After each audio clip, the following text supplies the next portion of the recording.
హీరోలు కేప్ ధరించరు, కొంతమంది మన పక్కనే కూర్చుంటారు. ఆమె టాప్ అవుతుంది, అతను ఫెయిల్ అవుతాడు.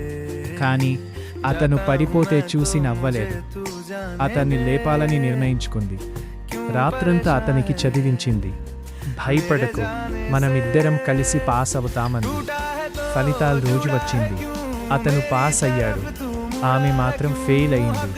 అతన్ని పైకి తీసుకెళ్ళింది, తానే మాత్రం నిశ్శబ్దంగా కింద పడింది.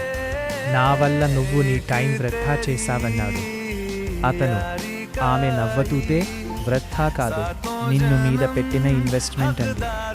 ఏళ్ల తర్వాత అతను జీవితంలో పెద్ద స్థాయికి చేరుకున్నాడు. ఆమె మాత్రం ఇంకా పోరాడుతూనే ఉంది.